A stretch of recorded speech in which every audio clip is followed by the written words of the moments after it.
Bonjour et bienvenue dans ce podcast de développement de soi. Embarqué dans un voyage intérieur et introspectif. Je vous invite à allumer la lumière de votre conscience pour observer vos phénomènes intérieurs, les reconnaître, les connaître, car ils régissent aussi bien souvent vos perceptions du monde extérieur. Grâce à ce travail de conscience lumineuse, passer de l'introspection à l'action, de la connaissance de soi à la réalisation de soi, en plein alignement avec qui vous êtes vraiment. Je m'appelle Romain, formateur et coach aux multiples passions et expertises, et avec mes outils variés, tels que le coaching, la programmation neurolinguistique, la sophrologie, la méditation, l'hypnose, l'equi-coaching, le reiki ou encore le bilan de compétences, je vous accompagne de manière personnalisée, sur mesure, dans votre développement personnel ou professionnel. Pour cheminer vers vos objectifs, révéler vos ressources et dépasser vos obstacles. En tant qu'ancien cavalier professionnel de saut d'obstacles, croyez-moi, ça me connaît. Retrouvez tout ce que je propose sur romainbamaison.fr. Très bonne écoute. Bonjour à tous, je suis ravi de vous retrouver pour ce nouveau podcast sur un sujet d'actualité pour moi qui est le conflit et la critique, en tout cas le rapport au conflit et le rapport à la critique. C'est un constat, récent où j'ai fait face en fait à une situation où des personnes étaient en colère contre moi, en tout cas une personne, et je me suis retrouvé en résistance et donc en souffrance dans cette situation. Aujourd'hui, on va s'intéresser justement à notre rapport à l'autre à travers la critique et le conflit lorsqu'il a lieu. Il arrive souvent que lorsqu'on est dans une démarche de développement personnel, on veuille, en tout cas c'est mon cas, absolument aller chercher l'harmonie dans les relations, la communication non violente et la compréhension, des parties. Ce qu'il faut comprendre ici, c'est que parfois, l'autre, il n'a pas envie d'être d'accord, il n'a pas envie d'être en paix, il n'a pas envie de communiquer et il n'a pas envie de nous aimer. On ne peut pas forcer l'autre à ne pas être en colère contre nous, on ne peut pas forcer l'autre à avoir un avis juste sur nous. Effectivement, il peut être intéressant d'autoriser l'autre à se tromper sur nous, à avoir un avis qui n'est pas exact et qui peut peut-être nous paraître injuste. J'ai vraiment fait ce travail ces dernières semaines de lâcher prise à propos de ça et de me dire: «OK, il peut arriver que parfois, une personne ne m'aime pas. Une personne a le droit d'être en colère contre moi. Elle a le droit d'être jalouse, elle a le droit de ne pas être d'accord, elle a le droit d'être énervée par ma présence. Tout cela, finalement, ça n'a rien à voir avec moi. Je ne suis qu'un tremplin pour que cette personne-là puisse, hem, eh bien, libérer un peu de sa colère, un peu de sa frustration, un peu de son manque de confiance ou toute autre chose qui lui appartient». Ce qui est intéressant de se rappeler dans des situations de conflit ou de critique, c'est l'effet miroir.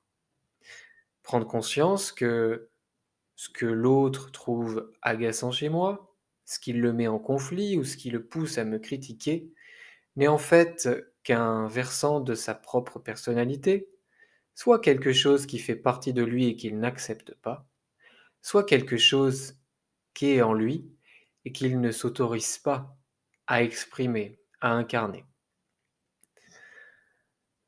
Souvent, lorsque on est face à une situation de conflit ou de critique et qu'on aimerait que ça soit différent, qu'on aimerait que la relation soit plus harmonieuse, plus communicante, on peut passer par différentes phases. On peut avoir la phase d'incompréhension, où on va aller chercher à communiquer avec l'autre, à trouver une solution, un terrain d'entente. Et puis lorsqu'on se rend compte que il est difficile de communiquer avec l'autre, eh bien on peut aller après dans une phase peut-être de colère ou peut-être une phase d'ego, où on va chercher à, se comparer à l'autre. On va chercher dans la phase d'ego à se rassurer par rapport à l'autre qui est en conflit avec nous ou qui nous critique, à se dire que sur tel ou tel sujet, on est bien meilleur que lui. Et puis que de toute façon, sur tel sujet, on a plus d'expérience que lui. On va chercher à travers la comparaison et donc l'outil de l'ego à se rassurer. Une autre phase qui peut venir avant, après l'ego ou indépendamment de l'ego, c'est la tristesse. On est triste. On est triste de la situation, on est triste de ne pas réussir à communiquer avec la personne, on est triste du conflit, et cela nous prend beaucoup d'énergie, cela nous pollue finalement. Il peut y avoir aussi la phase de perte de confiance. Je perds confiance en moi, je doute. Et puis, on finit peut-être à un moment par croire ce que l'autre dit de nous, par croire que c'est vrai, parce qu'en fait, on manque de confiance. Et puis, il y a une autre phase qui arrive ensuite, c'est la phase de lâcher prise. Moi, par exemple, je suis passé par la phase de colère, de tristesse, de peur, la peur de ne pas être validé, la peur de ne pas être reconnu, la peur d'être rejeté. Et puis ensuite, finalement, j'ai lâché prise. Ce qu'on peut chercher à faire en changeant notre regard sur la situation conflictuelle ou la critique, eh bien, c'est de passer toutes ces étapes d'ego, de peur, de colère, de tristesse, de manque de confiance, pour directement comprendre que la situation n'a rien à voir avec nous, que les autres sont libres de se tromper sur nous, les autres ont le droit d'être en colère et on ne peut pas les forcer à ne pas être en colère, on ne peut pas les forcer à être dans une relation harmonieuse avec nous s'ils ne le veulent pas. Bien sûr, cela ne veut pas dire qu'il ne faut pas tenter de communiquer, de trouver un terrain d'entente, d'exprimer ses sentiments, ses besoins en étant responsable de ce que l'on ressent pour essayer d'explorer l'autre et notre relation. En revanche, lorsqu'on se rend compte que la communication n'est pas souhaitée, la paix n'est pas souhaitée chez l'autre, eh bien finalement, on va sortir de la relation conflictuelle. Parce qu'ici, on parle de conflit, mais pour être en conflit, il faut être deux. Et si vous avez décidé de ne pas être en conflit contre la personne, eh bien l'autre va se retrouver face à un mur. Il ne pourra pas avoir de conflit puisque vous n'êtes pas d'accord pour ça. Vous lui laissez bien tout son poison émotionnel ou tout ce qui lui appartient dans tous les cas. Alors effectivement, il y aura de la critique. Et puis, une piste qui pourrait être intéressante face à cette critique, c'est d'abord sur soi de se rassurer, de se dire qu'on ne va pas commencer à avoir peur de ce que les autres pourraient penser de nous à chaque fois que l'on sort de la maison. Vous avez le droit, et on a le droit, de ne pas être d'accord avec ce que les autres pensent de nous lorsqu'ils nous critiquent. On a le droit d'avoir un avis différent sur nous-mêmes de la personne qui nous critique, et même de la personne qui nous encense, qui nous félicite. On peut avoir un avis plus tempéré, par exemple. Bref, lorsque vous sortez de chez vous, vous pouvez choisir et vous dire: «Je décide de ne pas croire ces personnes qui ont envie de me critiquer ou qui ont envie d'exprimer de la colère ou un avis faux sur moi. Je ne les crois pas et je sais qui je suis et je compte l'exprimer, indépendamment de leur regard, sans attente de leur regard, sans attente de reconnaissance de ces personnes-là.» Vous pouvez tout à fait vous concentrer à ce moment-là sur des personnes qui vous reconnaissent et qui vous apportent un avis juste, un avis aimant et un avis qui est réconfortant. Et puis vous pouvez aussi vous rappeler ce que vous pensez de vous, ce que vous avez réalisé, vous, en tant que vous, entre vous et vous, dans votre vie. Et ainsi vous dire que L'autre, finalement, lorsqu'il est en train de parler de moi, il ne parle que de lui. Et je ne suis du coup pas d'accord à propos de ce qu'il raconte sur moi. Je décide de ne pas les croire. Ce qui est intéressant dans ce travail de lâcher prise et finalement d'empouvoirment, c'est d'être plus solide. Mais c'est pas une solidité qui va au front, c'est une solidité des racines, c'est une solidité d'ancrage.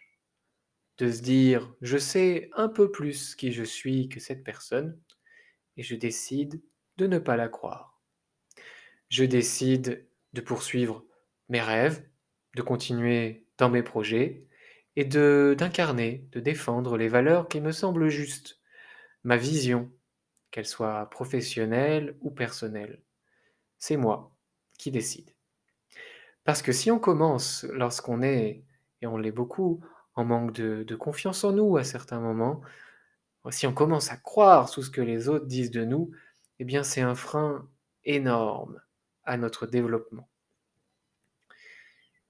Il y a, et je ne sais pas qui est-ce qui le dit, je ne l'ai pas inventé, quelqu'un qui a dit: «Toutes les personnes qui ont réussi ont un point commun, c'est qu'elles ont essayé». Et on le voit bien, hein, dans les personnes qui avancent, qui se déploient, il y a bien des moments où d'autres personnes vont peut-être les critiquer ou être en colère contre elles parce qu'elles vont reconnaître, quelque chose, rencontrer une frustration dans le développement de l'autre. Alors n'arrêtez pas votre développement pour les frustrations des autres. Bien sûr, ça n'empêche pas parfois de se remettre en question lorsqu'il y a des critiques constructives, ou bien de faire preuve d'un espace en soi pour essayer de se mettre à la place de l'autre et de comprendre ce qu'il peut percevoir de moi. Parfois, ça peut être intéressant de faire ce travail-là. Et puis c'est la même chose quand on a une personne qui est fort en critique, qui cherche le conflit, qui est en colère, eh bien c'est d'aller dans cette curiosité de l'autre. Peut-être se poser la question, qu'est-ce qui a bien pu faire pour que cette personne en arrive là? Qu'est-ce qui est arrivé à cette personne dans son parcours de vie pour qu'elle ait ces émotions, ces comportements? Qu'est-ce que cette personne peut bien ressentir pour agir ainsi? La curiosité est souvent une réponse pertinente à la critique. Ainsi, vous pouvez vraiment faire preuve de curiosité lorsque quelqu'un vous agace, lorsque quelqu'un vous critique, se trompe sur vous ou cherche le conflit, se demander: «OK, tout cela n'a rien à voir avec moi, mais qu'est-ce qui a bien pu arriver à cette personne pour qu'elle ait ces comportements?» Et là, c'est quelque chose d'intéressant. Ensuite, on peut aller vers un travail de compassion. Lorsqu'on est passé éventuellement par ces phases de la défense de l'ego, de la peur d'être rejeté, de ne pas être validé, de la colère, de l'injustice que quelqu'un nous critique ou vienne nous chercher des poux, et la tristesse de la situation, lorsqu'on arrive à pouvoir lâcher prise et à s'autoriser à ne pas plaire à tout le monde, à autoriser les autres à se tromper, à être en colère, à ne pas gérer la totalité de leurs émotions, et c'est complètement d'accord, eh ben, on peut aller vers un élan de compassion. La compassion, c'est cette compréhension de l'autre, un peu comme l'empathie, cette capacité à se mettre à la place de l'autre, à cette volonté de comprendre ce qu'il vit, d'enfiler ses chaussures et ses lunettes quelques instants pour voir depuis son point de vue. La compassion va un peu plus loin en émettant un souhait de guérison, un souhait de bien-être pour l'autre. Ce que l'on peut faire lorsqu'on se rend compte qu'il y a de la colère, de la critique, du conflit, ici à notre égard, mais en fait ça parle juste de colère et de relations conflictuelles chez l'autre, on peut aller vers cet élan de compassion, reconnaître la souffrance, puisqu'une personne qui ne souffre pas est une personne qui ne va pas forcément aller au conflit, qui ne va pas critiquer. C'est une personne qui ne va pas se confondre dans l'appréciation d'une autre personne. Et si vous voyez que du coup, cette personne qui est en colère, qui cherche le conflit, qui est critique, vous pouvez, avec cette curiosité, vous demander ce qui peut faire qu'elle en soit là, ce qui peut faire qu'elle agisse ainsi dans l'instant. Sans la catégoriser, c'est pas parce qu'elle est en colère maintenant, qu'elle nous critique maintenant, que c'est une mauvaise personne ou qu'elle est toujours comme ça. Mais simplement se dire, ok, quelle souffrance elle peut vivre maintenant pour agir ainsi? Et puis reconnaître cette souffrance, cette colère qui s'exprime, ce déséquilibre, cette désharmonie à l'intérieur dans cet instant-là. Et puis si vous le souhaitez, allez dans votre réservoir d'amour finalement, qui est infini, pour émettre un souhait, émettre une volonté, dédicacer auprès de cette personne votre pratique philosophique, votre pratique spirituelle, lui envoyer tous vos meilleurs vœux de guérison émotionnelle, lui souhaiter la libération, lui souhaiter le lâcher-prise, lui souhaiter la guérison et lui souhaiter aussi la compréhension de ses propres blessures, justement pour accéder à cette guérison. Bref, ce podcast, je le fais un petit peu en mode désorganisé, comme ça vient, mais l'on comprend bien, si on tente de résumer, que lorsqu'on est face à un conflit, à une critique, il y a un processus naturel qui s'engage. Alors je parle moi du processus que j'ai connu, c'est pas une vérité psychologique, mais je le partage ici. Évidemment, effectivement, j'ai été d'abord en colère. Et puis ensuite, j'ai eu peur. Peur de ne pas être validé, peur de ne pas être reconnu, peur que les personnes qui me critiquent, elles aient raison. Peur que ce qu'elles disent, c'est vrai. Et je m'arrête ici parce qu'en fait, quand on se penche souvent sur ce que les personnes disent dans la critique, c'est très creux. C'est pas vraiment une critique. C'est souvent juste une frustration qui est exprimée. Donc cette peur, cette colère, cette tristesse, la tristesse de, malgré mes moultes essais d'aller communiquer avec la personne, d'établir une relation, un pacte de communication et de coexistence, eh bien la tristesse de ne pas avoir réussi, la tristesse de ne pas être en harmonie avec quelqu'un. Et puis ensuite l'ego.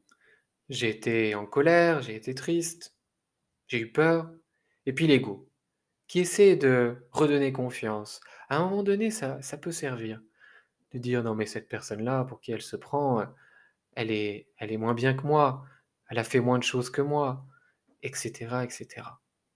Pour finalement, à la fin, se rendre compte que cette personne, c'est cette personne, et moi, c'est moi.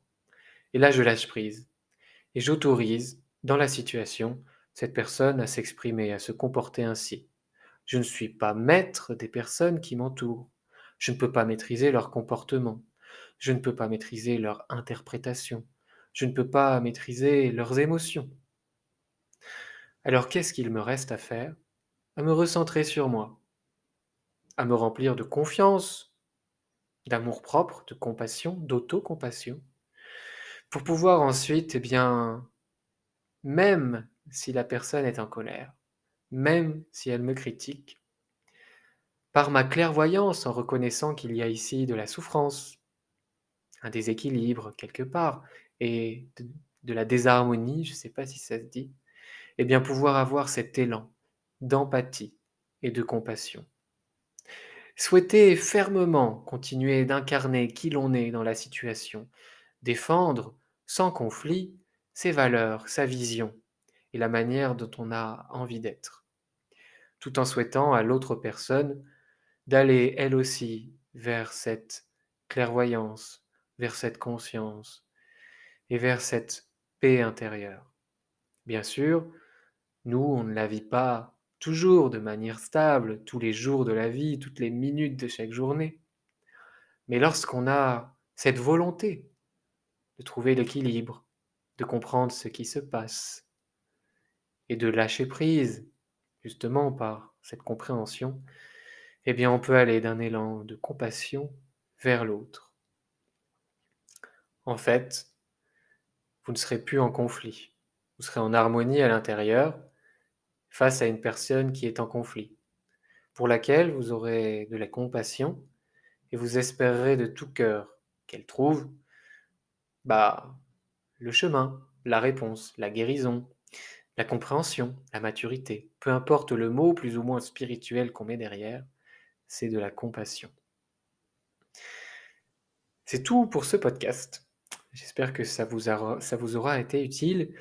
Et puis vraiment, euh, arrêtons euh, de se sentir aussi vulnérable que lorsqu'on est dehors, lorsqu'on sort chez nous, lorsqu'on est dans notre métier ou dans tout autre projet, si vulnérable que d'avoir l'impression que la vie de quelqu'un va être vraie, va nous détruire et va nous faire vaciller.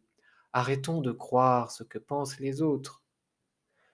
Regardez vos pensées. On a 60 000 pensées par jour. Si on les croyait toutes, et si on croyait tous nos rêves, nos fantasmes, nos peurs, eh bien, ça serait complètement dingue. Bah, c'est pareil pour les autres. Ne croyons pas à leurs pensées, puisqu'elles ne sont pas toujours raisonnées. Elles sont en lieu et place de certaines insécurités, d'un vécu, de peur chez ces personnes. Donc, vous avez ce pouvoir, on a ce pouvoir de ne pas croire tout le monde. Et c'est Don Miguel Ruiz, dans La maîtrise de l'amour, qui dit ne vous croyez pas, ne me croyez pas. Et encore d'autres choses, mais en gros, il ne faut pas ne vous croyez pas sur ce que vous vous racontez sur vous-même, ne croyez pas les autres sur ce qu'ils racontent sur vous-même, et même vos enseignants, les personnes qui vous inspirent, ne croyez pas tout. Vous pouvez choisir de ne pas croire ce que l'on dit sur vous. C'est tout pour ce podcast et pour ce processus hyper intéressant du rapport que l'on peut avoir au conflit et à la critique.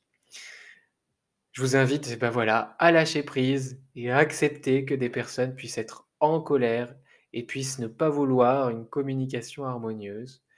Et c'est pas grave, peut-être que ça viendra plus tard ou pas du tout. En attendant, on peut faire preuve de compréhension et de compassion. Je vous dis à bientôt pour un tout nouveau podcast.